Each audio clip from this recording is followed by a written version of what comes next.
நிறுத்துகிறார். இதனால் எதிரிகளுக்கும் இவர்களுக்கும் இடையேயான சண்டை தொடங்குகிறது. எபிசோட் 8. இசன் வீட்டை நோக்கி செல்லும் வழியில் தடையாக இருக்கும் எதிரி. தி enemy stopped the way of Eisenhome. சண்டையின் தொடர்ச்சியாக இந்த எபிசோட் அமைகிறது. புதிய வில்லன் டெவில் டங்க் என்ற புதிய ஆண் கதாபாத்திரம் அறிமுகமாகிறார். இவர் காற்று கிராமத்தை விண்ட் வில்லேஜ் சேர்ந்தவர். வீரர்களின் தாக்குதல். கிண்டாமா தனது முழு சக்தியுடன் ஆயுதங்களை வீசி தாக்குதல் நடத்துகிறார். ஆனால் இசன் தாத்தா அந்த தாக்குதலை தடுத்து டெவில் டங்கை தாக்குகிறார். இதை கண்டு கிண்டாமா வியப்படைகிறார்.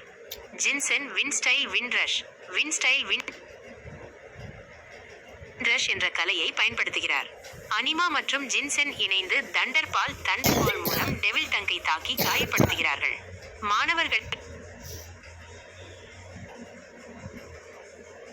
உதவி. மாணவர்கள் சென்சையுடன் இணைந்து நெருப்பு பந்து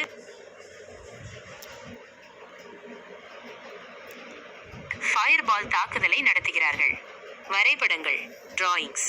பக்கத்தின் கீழே உள்ள சித்திரங்கள் சண்டை காட்சிகளை விளக்குகின்றன. குறிப்பாக கிண்டாமா எதிரியை தூக்கி வீசுவது போன்றும் டெவில் டங்க் மற்றும் இசன் தாத்தா சண்டையிடுவது போன்றும் குச்சி மனித உருவங்கள் ஸ்டிக் பிகர்ஸ் மூலம் வரையப்பட்டுள்ளது. அடுத்த எபிசோடில் டெவில் டங்க் தோற்கடிக்கப்படுவாரா என்பதை பற்றி